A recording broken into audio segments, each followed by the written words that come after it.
வணக்கம் நண்பர்களே. 31ஆம் தேதி மார்ச் மாதம் திங்கட்கிழமை 2025ஆம் ஆண்டு கூத்தாடி வெட்டை யூடியூப் சேனலை பார்த்து கொண்டிருக்கிற நண்பர்களுக்கு நன்றியும் வணக்கமும். இன்றைக்கும் வழக்கம் போல ஒரு 3 செய்தி ஒன்று வந்தேன் என்றால், இந்த தமிழ் அரசியல் கைதிகளுக்கு பொது மன்னிப்பும் இல்லை, அவர்களுக்கு விடுதலையும் இல்லை என்று சொல்லி பிமல் ரத்நாயக்க பாராளுமன்றத்தினுடைய அவைத்தலைவர் பிமல் ரத்நாயக்கா அறிவிச்சிருக்கிறார். ஒன்று. இரண்டாவது, எந்த வழியாக இருந்தாலும் படையினரை தண்டிக்க நாம் அனுமதிக்க மாட்டோம். பிரித்தானியா படையினர்களுக்கு தடை விதித்து விட்டது என்று சொல்லியும், இனி அடுத்த கட்டமாக சர்வதேச நீதிமன்றமோ ஏதோ கொண்டு போகணுமோ தெரியாதுன்னு யோசிச்சிருக்கிறார் போடாக்கு. அது பிமல் வீரவன்ச. இது பிமல் ரத்நாயக்கா முதல் சொல்கிறார், பிமல் வீரவன்ச இந்த ரெண்டாவது குரலப்புறார் சொல்கிறார், தாங்களும் இப்படியும் அனுமதிக்க மாட்டோம் என்று சொல்கிறார் உண்டு. மற்றது அடுத்த செய்தியாக, அடுத்த வாரம் இலங்கைக்கு வர இருக்கிற இந்திய பிரதமர் நரேந்திர மோடியை சந்திக்கிறதுக்கு நேரங்கட்டவையாம் தமிழரசு கட்சியினுடைய பேச்சாளரும் உப பொதுச் செயலாளருமான சுமந்திரன். அது கொடுக்கப்படையிலே ஏமாற்றி போடுன்னு தெரியான்னு சொல்லி அவர் தன்னுடைய ஆதங்கத்தை தெரிவிக்கிறார். இந்த 3 செய்திகளும் தான் விரிவாக பார்க்கலாம். தமிழ் அரசியல் கைதிகளை விடுதலை செய்யும் இந்த அரசாங்கம் அல்லது ஒரு விசாரணைக்கு உட்படுத்தும், ஏதோ ஒரு நடவடிக்கை எடுக்கும் என்று சொல்லி எதிர்பார்ப்பு தமிழர்கள் மத்தியில் நிறைய காலமாக இருந்து கொண்டு வருது. முன்னைய அரசாங்கங்கள்லாம் ஒரு பாகுபாடு இல்லாமலுக்கு சிங்களவர்களுக்கு சாதகமாக சில நடவடிக்கை எடுத்துட்டுது என்று சொல்லி ஒரு காழ்ப்புணர்ச்சி தமிழ் மக்கள் இருந்தாலும், இப்போ அனுரகுமார திசாநாயக்காவினுடைய அரசாங்கம் வரைக்க சொல்லி கொண்டு வந்து சட்டப்படி தான் இல்லாம், இங்கே ஒரு பாகுபாடும் இல்லை, எல்லாருக்கும் நீதி கிடைக்கும் என்று சொன்னபடியால் அந்த எதிர்பார்ப்பில் கேட்டுக்கொண்டிருந்தவ இந்த அரசியல் கைதிகள் எப்போ விடுதலை செய்யப்படும். விசாரிக்கப்பட்ட கைதிகள் 1-2 இருந்தாலும் விசாரிக்கப்படாமல் நிறைய பேர் இருக்கணும். எல்லாரும் 17, 18, 20 வயதில் கைது செய்யப்பட்டு சிறையில் அடைக்கப்பட்டவர்கள் இன்றைக்கு 30-35 வருடங்கள் ஆகுது. இந்த 30-35 வருடங்களும் கணக்கு பார்த்தால் அங்கால 20, 30, 50, 55, 60 வயது ஒத்தவர்கள்லாம் இன்றைக்கு சிறையில் இருக்கணும். இவர்கள் வெளியில் ஒன்றும் பெருசாக செய்ய போகிறதில்லை. ஆனபடியால் ஒரு மனிதாபமான முறையில் அவர்களை விடுதலை செய்ய வேணும், அல்லது விசாரணைக்கு உட்படுத்தி அவர்களுடைய குற்றங்கள் என்ன என்றதை திரும்ப ஒருக்க விசாரிக்க வேணும் என்று சொல்லி மனித உரிமை அமைப்புகளும் தமிழ் அரசியல் பிரதிநிதிகளும் கேட்டுக்கொண்டவை. அதுக்கு இன்றைக்கு இப்போ சமீபத்தில் ஒரு பதிலை சொல்லியிருக்கிறார் பிமல் ரத்நாயக்க, பாராளுமன்றத்தினுடைய அவைத்தலைவராக இருக்கிற பிமல் ரத்நாயக்கா. அவர் சொல்லியிருக்கிறார், இந்த மறுமொழியை சொல்லியிருக்கிறார், அது விடவே முடியாது. அப்படியெல்லாம் தண்டனை பெற்றவர்கள் எல்லாம் கடுமையான குற்றச்சாட்டை கொண்டவர்களாக இருக்கிறார்கள். எல்லாருக்கும் பொது மன்னிப்பு வழங்க முடியாது. அரைவாசி பேர் நீதிமன்றத்தில் தீர்க்கப்பட்டவர்கள்.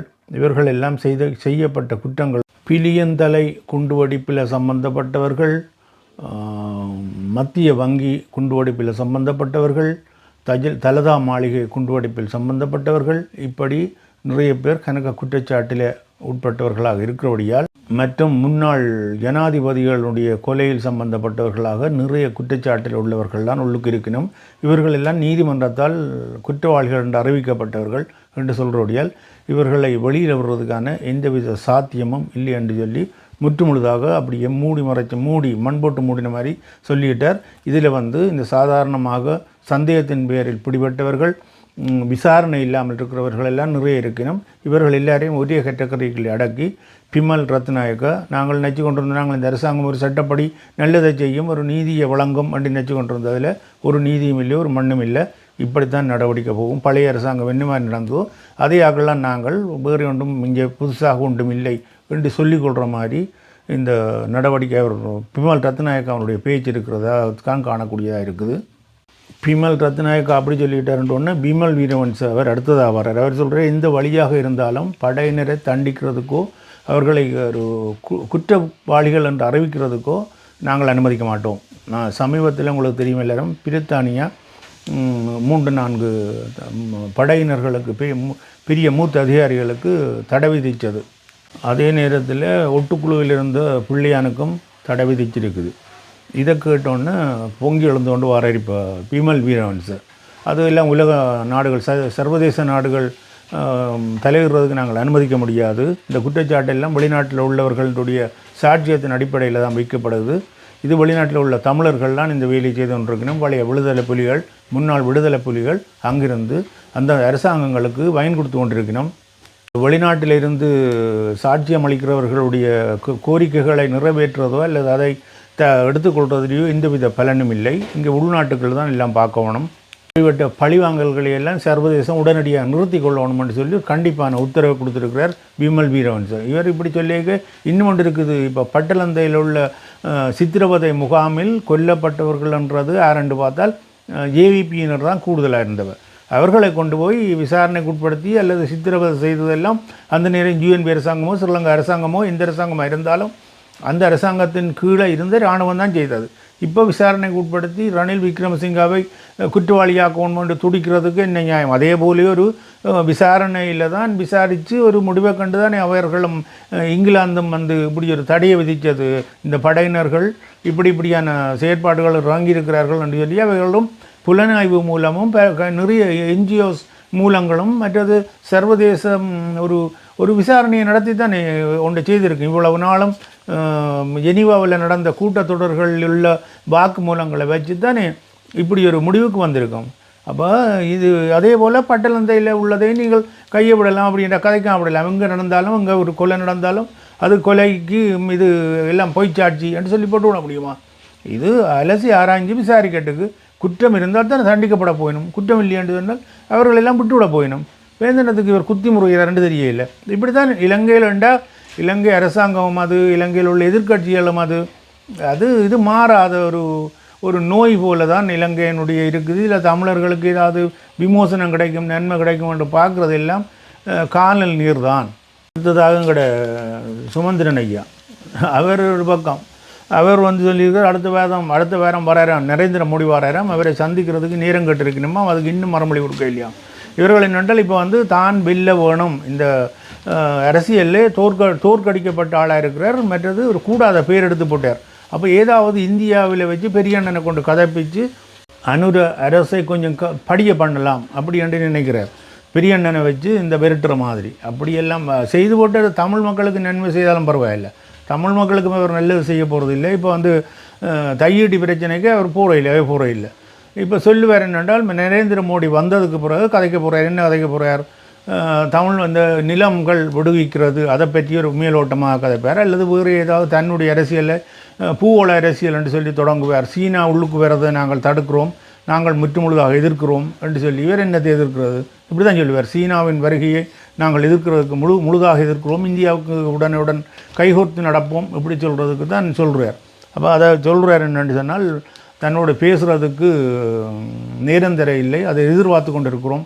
பெரியண்ணன் பாரர் பிறகு முன்னுமே தங்களுக்கு ஒரு சில வேளையிலே என்ன செய்ய வேண்டிய அனுர அரசு நரேந்திர மோடியை வர வச்சு பேச்சுவார்த்தையெல்லாம் முடித்து போட்டு தமிழர் தரப்பில் இருந்து உங்களை சந்திக்கிறதுக்கு சுமந்திரன் கேட்டிருக்கிறார், அவருக்கு ஒரு நேரத்தை கொடுங்கன்னு சொல்லி பேச்சுவார்த்தையெல்லாம் முடிஞ்ச பிறகு இங்கே நேரத்தை கொடுத்து விட்டால் அது பெரிய பிரயோசனமற்றதாக போய்விடும் என்ற பயத்தில் முற்கூட்டியே நேரத்தை கேட்போம்னு நினைக்கிறார். அவரெல்லாம் இந்த கழுவின மீனுக்கு நழுவின மீன் மாதிரி ஒரு மக்களால் நிராகரிக்கப்பட்டவர்.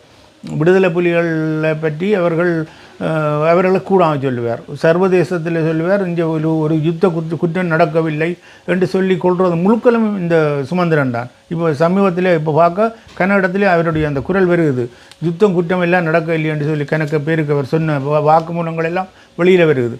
இதுகளெல்லாம் மூடி மறைச்சி தான் இதை என்னத்துக்கு அரசியல் செய்கிறாருன்னு தெரியல. ஒரு அரசியல் செய்து மக்களுக்காக ஒன்று செய்து ஒரு நல்ல மதிப்போடு செத்து போகிறது தானே நல்லது. இது வந்து அப்படி இல்லை. இது ஒரு சாபம் மாதிரி எங்களோட இந்த மண்ணில் ஒரு நல்லது செய்யாமல் துரோகமே செய்து தோல்வியையும் கண்டு மக்களால் வெறுக்கப்பட்டு கடைசியாக என்னத்தை காணணுமோ தெரியாது. இப்படி ஒரு மனநிலை ஒன்று இருக்குது இந்த அரசியல்வாதிகளுக்கு. இதுக்கு தான் இப்போ நரேந்திர மோடியை சந்திக்கிற கந்தரப்பட்டு நரேந்திர மோடியால் இங்கே ஒன்றும் கிடையாது. இந்தியாவால் இலங்கையில் இருக்கிற தமிழர்களுக்கு எந்த காலம் முண்டகில் இன்னும் ஒரு 1000 ஆண்டு சென்றாலும் நன்மை நடக்க போகிறதே இல்லை. அதெல்லாம் சும்மா இந்தியா ஒரு வெளி விவகார ஒரு அரசியல் ஒரு சர்வதேச ஒரு திட்டத்தை வச்சிருக்கும் ஒரு கொள்கை உண்டு. அந்த கொள்கையிலே எங்கள்ட இந்த தமிழர்களுடைய நலனுக்கு எதிரான கொள்கை தான் இந்தியாவினுடைய வெளியுறவு கொள்கை.